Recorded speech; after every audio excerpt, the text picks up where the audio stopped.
नमस्कार प्रिय श्रोताओं, आज हम आपको ले चलेंगे एक ऐसे रहस्यमयी सफर पर जहां जीवन और मृत्यु के परे पुनर्जन्म के गूढ़ रहस्य खुलते हैं। हमारे परम पूज्य स्वामी परमहंस योगानंद जी के जीवन में कई घटनाएं ऐसी हैं जो इस भौतिक संसार के परे अदृश्य जगत की झलक दिखलाती हैं। इस अध्याय में हम जानेंगे एक ऐसी कहानी जिसमें काशी के एक व्यक्ति के पुनर्जन्म का अद्भुत रहस्य उजागर होता है। कैसे अतीत के जीवन की स्मृतियां पुनः जागृत होती हैं, कैसे जन्मों के बंधन हमारी आत्मा से जुड़े रहते हैं और कैसे एक सच्चे साधक की दृष्टि इन रहस्यों के पर्दे उठा देती है। यह अध्याय केवल पुनर्जन्म की कथा नहीं, बल्कि हमें जीवन के गहरे सत्य और आत्मा के अनंत सफर की ओर ले जाता है। तो चलिए इस आध्यात्मिक यात्रा में हमारे साथ कदम से कदम मिलाकर चलिए और जानिए कि इस संसार के परे भी हमारी आत्मा की यात्रा अनवरत जारी रहती है। तो आइए अब सुनते हैं काशी का पुनर्जन्म और उसका पता लगना। कोई भी पानी में मत उतरना, सब लोग बाल्टी से पानी लेकर ही नहाएंगे। 8 मील की दूरी पर स्थित एक पहाड़ी पर मेरे साथ चल रहे रांची के विद्यालय के बच्चों को मैं निर्देश दे रहा था। हमारे सामने फैले हुए तालाब में उतरने की इच्छा तो हो रही थी, परंतु मेरे मन में उस तालाब के प्रति एक प्रकार की अरुचि पैदा हो गई थी। अधिकांश बच्चे तो पानी में अपनी बाल्टियां डुबाने लगे, पर कुछ लड़के ठंडे पानी के आकर्षण का विरोध नहीं कर सके। जैसे ही उन्होंने पानी में छलांग लगाई, बड़े बड़े जलसर्प उनके इर्द गिर्द तैरने लगे। वो कैसा चीखना, चिल्लाना और पानी का चारों ओर उड़ना, पानी से बाहर निकलने में वह कैसी हास्यप्रद तत्परता।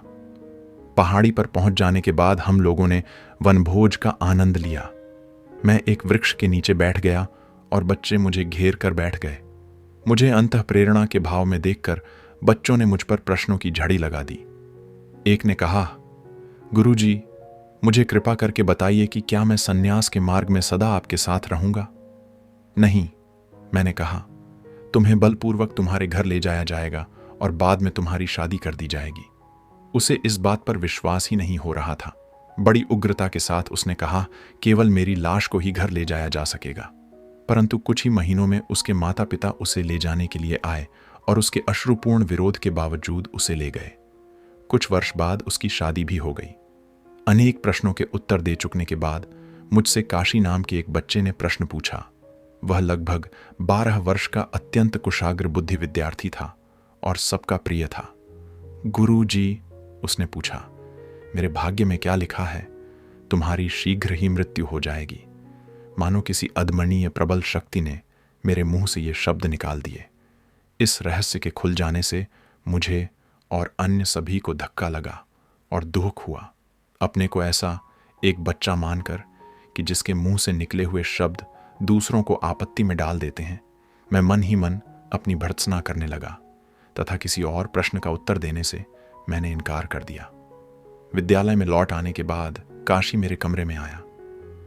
यदि मेरी मृत्यु हो गई तो मेरा नया जन्म होने के बाद क्या आप मुझे ढूंढकर फिर से आध्यात्मिक मार्ग पर ले आएंगे? उसने सिसकते हुए पूछा। इस कठिन गूढ़ ज्ञान से संबंधित उत्तरदायित्व को नकारने के लिए मुझे विवश होना पड़ा, परंतु उसके बाद कई सप्ताहों तक काशी मेरे पीछे लगा रहा। अंततः उसे हताशा में टूटने की कगार पर देखकर मैंने उसे आश्वासन दे दिया। हाँ, मैंने वचन दिया, यदि भगवान मेरी मदद करेंगे तो मैं तुम्हें ढूंढने का प्रयत्न करूंगा। गर्मियों की छुट्टियों में मैं थोड़े दिनों के लिए बाहर जा रहा था। इस बात का मुझे खेद था कि मैं काशी को अपने साथ नहीं ले जा सकता था। अतः यात्रा पर निकलने से पहले मैंने उसे अपने कमरे में बुला लिया और उसे अच्छी तरह समझा दिया कि चाहे कुछ भी हो जाए, कोई उसे कहीं और चलने का कितना ही आग्रह करे, वह हर दशा में विद्यालय के आध्यात्मिक स्पंदनों से युक्त वातावरण में ही रहे। किसी कारण से मुझे लग रहा था कि यदि वह अपने घर न जाए तो आने वाले संकट से बच सकता है। जैसे ही मैं वहां से निकला, काशी के पिता रांची पहुंच गए। 15 दिन तक वे अपने पुत्र का निश्चय यह कहकर बदलने की कोशिश करते रहे कि वह केवल 4 दिन के लिए कोलकाता अपनी मां के पास आ जाए, तो उसके बाद फिर रांची आकर रह सकता है। काशी निरंतर इनकार करता रहा। आखिर पिता ने कहा कि वे उसे पुलिस की सहायता से घर ले जाएंगे। इस धमकी से काशी विचलित हो गया, क्योंकि वह नहीं चाहता था कि उसके कारण विद्यालय की कोई बदनामी हो। उसे जाने के सिवा और कोई रास्ता नजर नहीं आया। इसके कुछ ही दिन बाद मैं लौटकर रांची आया। जैसे ही मैंने सुना कि काशी को कैसे ले जाया गया, तो मैं तुरंत कोलकाता जाने के लिए रेलगाड़ी में बैठ गया। वहां पहुंचकर मैंने एक घोड़ा गाड़ी किराए पर ले ली। यह आश्चर्यजनक ही था कि जैसे ही मेरी घोड़ा गाड़ी गंगा पर बने हावड़ा पुल को पार कर आगे बढ़ी, सबसे पहले मुझे जो लोग दिखाई दिए वे थे काशी के पिता और अन्य संबंधी जन, सब सूतक के वस्त्र धारण किए। चिल्लाकर मैंने कोचवान से गाड़ी रोकने के लिए कहा और नीचे कूदकर उस अभागे पिता की ओर गुस्से से घूर घूर कर देखने लगा। हत्यारे! मैं कुछ ज्यादा ही जोश में चिल्ला पड़ा। तुमने मेरे बच्चे को मार डाला। काशी को जबरदस्ती कोलकाता लाने में अपनी भूल का उन्हें पहले ही एहसास हो चुका था। जो थोड़े बहुत दिन बच्चे ने वहां बिताए थे, उस दौरान उसने दूषित अन्न खाया था, जिससे उसे कॉलरा हो गया और वह चल बसा। काशी के लिए मेरा प्रेम और उसे खोज निकालने का दिया हुआ वचन अब दिन रात मेरे मन को सताने लगा। जहां कहीं भी जाता वहीं उसका चेहरा सामने दिखने लगता। वर्षों पहले मैंने अपनी खोई हुई मां के लिए जिस प्रकार खोज की थी, उसी प्रकार की खोज अब काशी के लिए शुरू कर दी। मुझे लगा कि भगवान ने मुझे जो बुद्धि दी है, उसका उपयोग करके मुझे उन सूक्ष्म नियमों का पता लगाने के लिए अपनी सारी शक्तियों को दांव पर लगा देना चाहिए, जिनके द्वारा मैं काशी को सूक्ष्म लोकों में ढूंढ सकूं। यह तो मेरी समझ में आ गया कि वह अतृप्त इच्छाओं के स्पंदनों से धड़कती एक आत्मा था। सूक्ष्म लोकों में करोड़ों प्रकाशमान आत्माओं के बीच कहीं तैरता प्रकाश का एक गोला। इतनी आत्माओं के स्पंदनयुक्त प्रकाश गोलों में मैं उसके साथ कैसे संपर्क करता? एक गूढ़ यौगिक पद्धति का उपयोग कर मैंने भ्रूमध्य में स्थित अपने आध्यात्मिक नेत्र के माइक्रोफोन के द्वारा काशी की आत्मा को अपना प्रेम प्रेषित किया। मेरे अंतर में ऐसी प्रेरणा मुझे मिल रही थी कि काशी जल्दी ही पृथ्वीलोक में वापस आ जाएगा, और यदि मैं अनवरत रूप से उसे अपनी पुकार भेजता रहूं तो उसकी आत्मा अवश्य उत्तर देगी। मैं जानता था कि काशी द्वारा मुझे भेजा गया हल्के से हल्का आवेश भी मुझे अपनी उंगलियों, हाथों एवं मेरुदंड में अनुभव होगा। अपने हाथों को आकाश की ओर ऊपर उठाकर उनका एंटेना की तरह उपयोग करता हुआ मैं उस स्थान की दिशा का पता लगाने के लिए प्रायः गोल गोल घूमा करता, जिसमें मुझे विश्वास था कि काशी का गर्भ के रूप में पुनर्जन्म हो चुका है। मैं एकाग्रता के द्वारा सुर मिलाए हुए अपने हृदय के रेडियो में उसके प्रत्युत्तर को प्राप्त करने की आशा कर रहा था। काशी की मृत्यु के बाद लगभग 6 महीनों तक अपने उत्साह में कोई कमी आने दिए बिना मैं इस यौगिक प्रविधि का स्थिर चित्त से अभ्यास करता रहा। कोलकाता के भीड़ भरे बहु बाजार क्षेत्र में एक दिन मैं अपने कुछ मित्रों के साथ पैदल जा रहा था, तो सदा की भांति मैंने अपने हाथ ऊपर उठा दिए। उस दिन पहली बार मुझे ऐसा लगा कि कुछ प्रत्युत्तर मिल रहा था। अपनी उंगलियों और हथेलियों से नीचे उतरते विद्युत संवेदनों को अनुभव कर मैं पुलकित हो उठा। ये तरंगे मेरी चेतना की गहराइयों में उतरकर एक अत्यंत प्रबल विचार में परिणत होने लगी। मैं काशी हूं, मैं काशी हूं, मेरे पास आइए। जब मैंने अपने हृदय के रेडियो पर मन को एकाग्र किया तो यह विचार मुझे करीब करीब सुनाई देने लगा। काशी की विशिष्ट किंचित फटी हुई सी आवाज की फुसफुसाहट में यह बुलावा बार बार मुझे सुनाई दे रहा था। मैंने तुरंत अपने साथ चल रहे एक मित्र प्रकाश दास का हाथ पकड़ लिया और आनंद से उसकी ओर देखकर मुस्कुराने लगा। लगता है मैंने काशी को ढूंढ लिया है। मैं गोल गोल घूमने लगा। मेरे मित्र और वहां से गुजरते लोगों के हाव भाव से स्पष्ट था कि उनका अच्छा मनोरंजन हो रहा था। विद्युत तरंगें मेरी उंगलियों में तभी झंझनाती थीं जब मैं पास के एक रास्ते की ओर मुड़ता था, जिसका नाम भी संयोगवश सर्पेंटाइन लेन था। जब मैं दूसरी दिशाओं में मुड़ता था तब वह सूक्ष्म तरंगें लुप्त हो जाती थीं। आह! मैं चिल्ला पड़ा। काशी की आत्मा अवश्य इसी गली में रहने वाली किसी माता के गर्भ में है।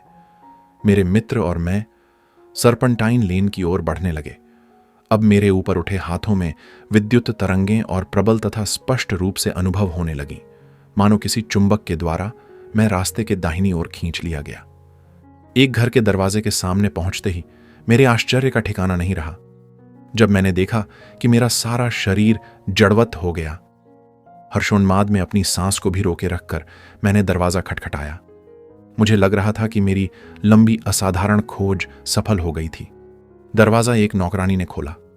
उससे पता चला कि गृहस्वामी भी घर में ही हैं। वे दूसरे तल्ले से सीढ़ियों से उतरकर नीचे आए और मुस्कुराते हुए प्रश्नार्थक मुद्रा से मेरी ओर देखने लगे। मेरी समझ में नहीं आ रहा था कि अपना प्रश्न करूं तो कैसे करूं, जो उचित भी था और अनुचित भी। कृपया यह बताइए महाशय कि क्या आप और आपकी धर्मपत्नी पिछले 6 महीनों से बच्चे की प्रत्याशा में हैं? हाँ, वह तो है।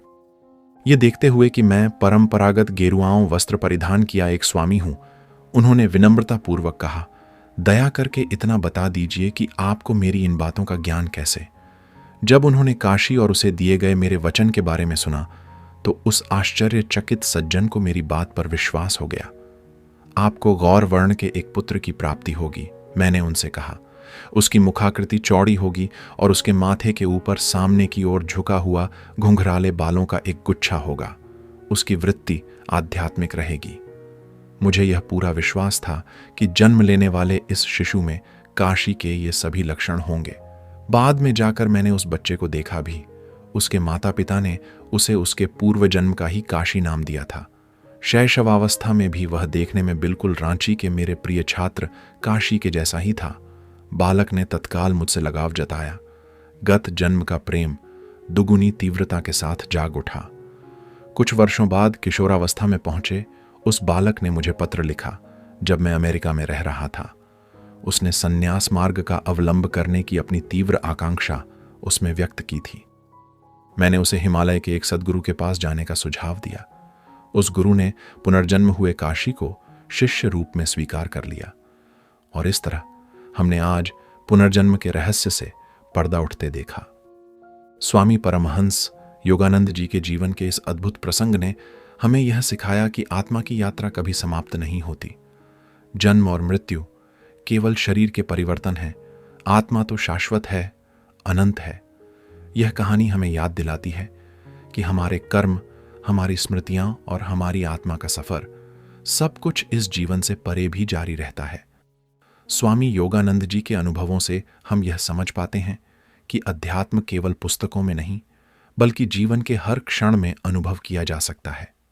अगर आपको यह ऑडियो बुक पसंद आई हो तो इसे लाइक करें, अपने विचार कमेंट में साझा करें और हमारे चैनल को सब्सक्राइब करना न भूलें। इससे हमें और भी प्रेरणा मिलेगी ऐसे दिव्य प्रसंगों को आपके लिए लाने की। अब अगले प्रकरण में मिलते हैं जहां हम स्वामी जी के जीवन के और भी गहरे रहस्यों से पर्दा उठाएंगे। तब तक के लिए ध्यान और साधना में लीन रहें और आत्मा के इस अनंत सफर में हमारे साथ बने रहें। धन्यवाद।